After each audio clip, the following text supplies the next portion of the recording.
Player ratings then.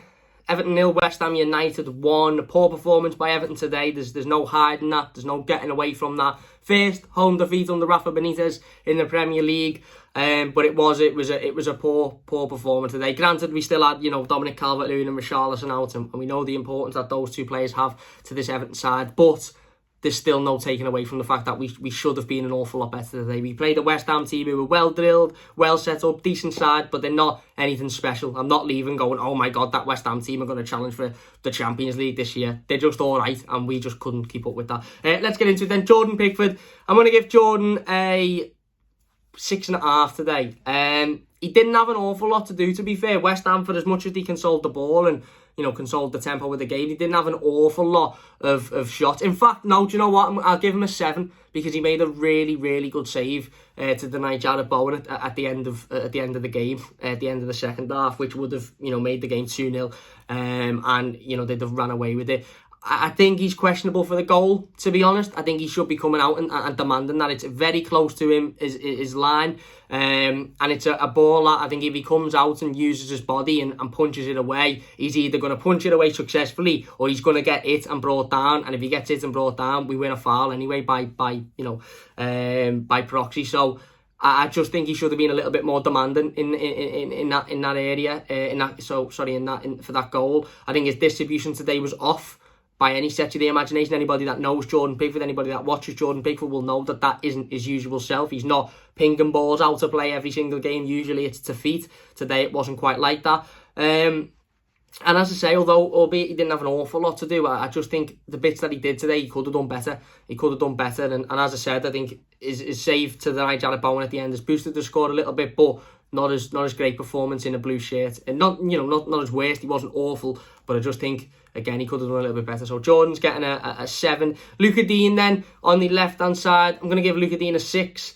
Put a couple of good balls into the box, going up the other end, and trying to create. Obviously, we know he's just come back from a hamstring injury, which is never nice, and obviously has cut his international break short. But I just think maybe he could have done a little bit more. Don't get me wrong. I think the crosses into the box today from Andros Townsend, Damari Gray, Luca Digne at times were really positive. There was just nobody on the end of them to guide them in.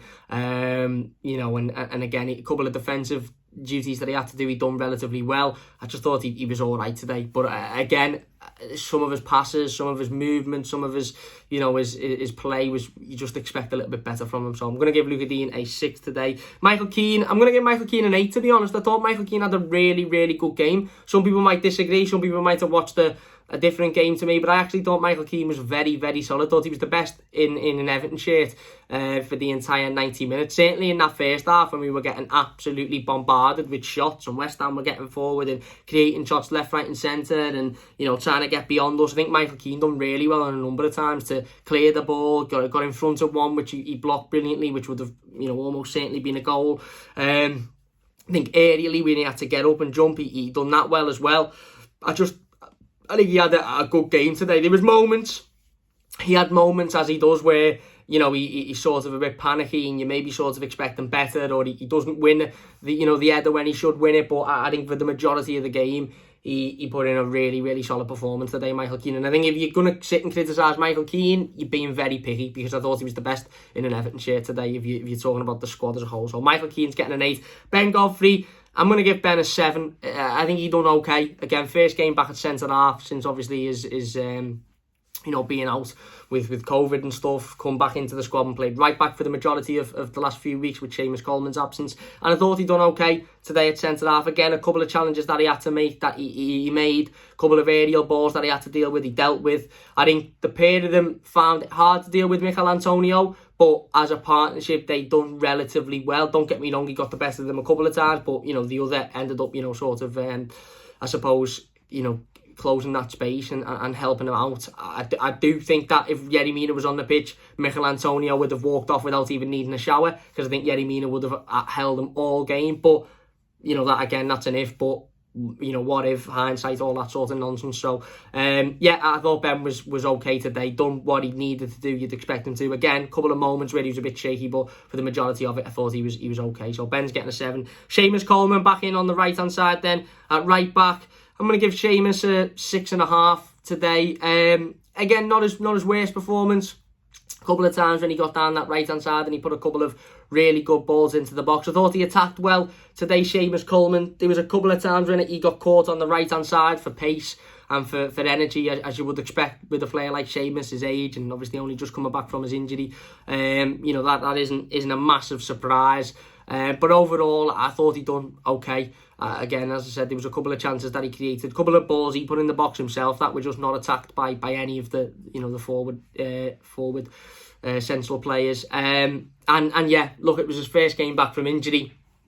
I'm sure he'll get in Finch Farm and be working his arse off to come back even fitter for Watford next week, as every player should do, by the way, because I think we looked strangely tired at times today, considering they've had 2 weeks off. But again, like I said, I thought Seamus was okay today, done what he needed to do. And yeah, I don't think he was particularly at blame for the goal, and I don't think he was particularly at blame for any chances that West Ham created. So Seamus is going to get a 6.5 today from me. Into the midfield then, Abdoulaye Doucouré. I'm giving Abdoulaye Doucouré a 6. I expect better from Abdoulaye Doucouré today. Now, he wasn't awful. He wasn't awful by any stretch of the imagination. He didn't have a particularly poor game, but I just think there was a couple of times when the ball dropped, and typically Abdoulaye Doucouré's there straight away. He's first there when the ball drops to pick it up or to go and collect it, or if it's in the air, he's first to challenge for it and get his head on it. But he just wasn't that today. There was a couple of times when the ball was bouncing around in the midfield area and Abdoulaye Doucouré was sort of just standing there, 10, 15 yards away from the ball and not involved in the game. Now, don't get me wrong, that might have been because he made a burst and run into the box, or he made a burst and run down the left-hand side and he couldn't get back. But you just expect him to be there and to be that dominator of the midfield.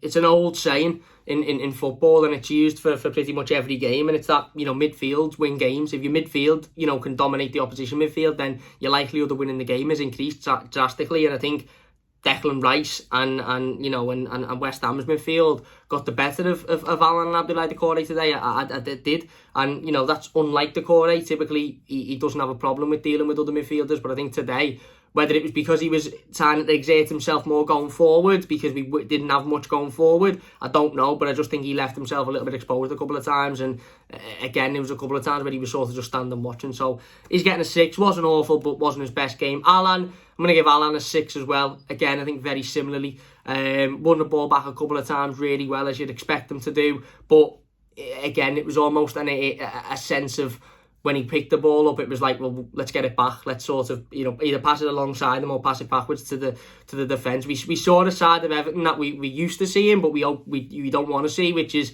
being 1-0 down with 10 minutes to go and passing it round the back. Now, I know you could say, well, that was because we didn't have any runners, or that was because we didn't have any players making runs, or Rondon was knackered, but it doesn't matter for me. There's no excuse for that. If you're 1-0 down at home with 5 minutes to go, you lash the ball forward and you try and create. And you know what? If the opposition come back at you and you can see the second, you lose 2-0, you lose 1-0, you lose 2-0, you lose, you drop points either way. But you could lash that ball forward, it could bounce around, the opposition defenders could panic and make a mistake, and you get it and you're back in the game. Passing the ball around the back at 1-0 down with 5 minutes to go is a nonsense for me. And like I said, Alan, I thought a couple of times, could have done more with it, could have been a bit more proactive. But similar with Doucouré, he was all right. His passing was all right. His work rate he battled, as he always does. He battled, he gave it 110%, which I suppose is all you can ask. But I thought he was average today, so he's getting a 6. Who else was there in the midfield? Then Alex Iwobi. Alex Iwobi's getting a 4 today for me. No, do you know what? He gets a 5. I think he worked hard. I think he ran round. He had a chance in the first half where the ball was lashed across by Damari Gray, and he didn't get on the end of it. He should have done better. He should have done much better with that chance. And he had a couple in the second half where it fell to him and he took shots and he went wide. He had a really good chance, to be fair, where he cut inside brilliantly and he had a shot and it was deflected, and certain other teams in the league that had deflected into the back of the net, but for Everton it deflects out for a corner.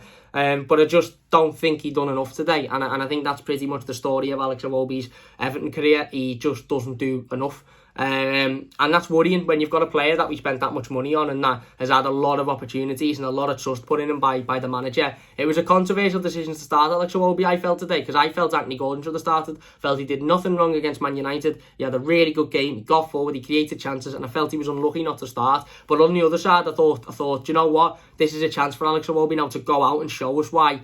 He deserves to be in this Everton team. And within the first minute of the game, he's got a clear run sort of at the West Ham defence, an opportunity to take them on, beat them, and he passes it inside, and it's a woeful pass, and West Ham end up picking the ball up, and the attack's dead in the water. As I said, he worked hard, he ran round a bit, he had a couple of chances where he picked the ball up, and, he was trying to create stuff, but I just don't think he'd done anything of note today that you look at and you go, do you know what? You've had a good game. Working hard sometimes isn't good enough. There's got to be something on the end of it. And that was what we saw today. West Ham weren't amazing. They just done the basics really well. And then he managed to nick a goal, which should never have been a corner because it was a goal kick. But Everton couldn't do the basics well. And that's my problem with Alex Iwobi. He does things that you never expect him to do. And you go, wow, bloody hell, look at that. But if you ask him to do pass a ball 5 yards, he can't do it.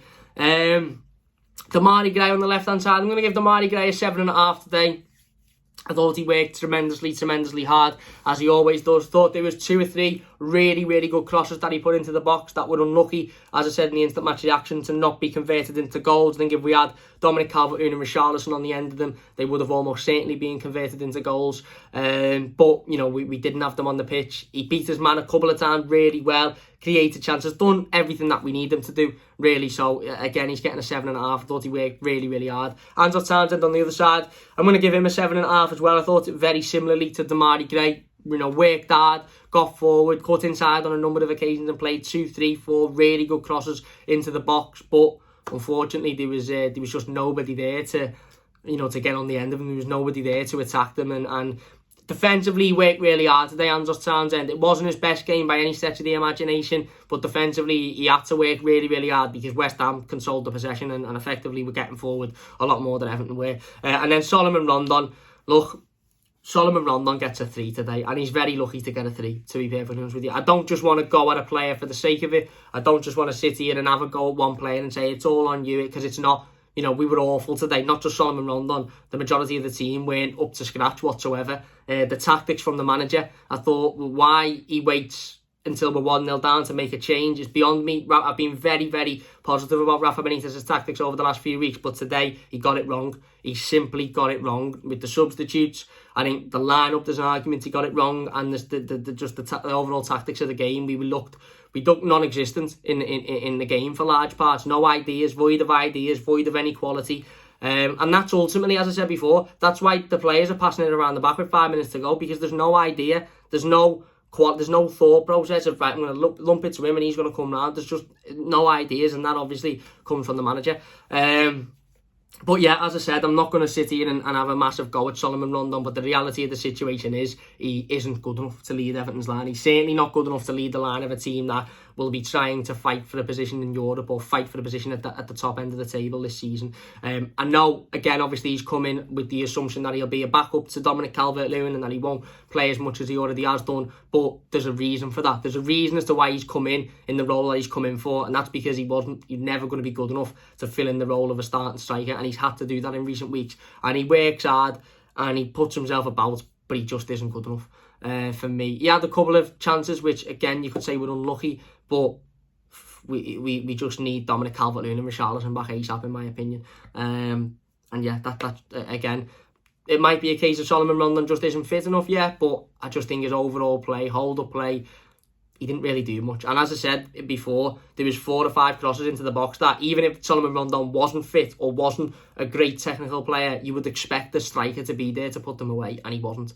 Anyway, there you go. That is the player ratings. Let us know your thoughts in the comment section down below. As I said, Rafa Benitez is getting a 5 today. Thought he got it wrong. Substitutions, I thought he left far too late. Certainly the Anthony Gordon, Alex Iwobi substitution, I think that should have been made at half-time, to be perfectly honest with you.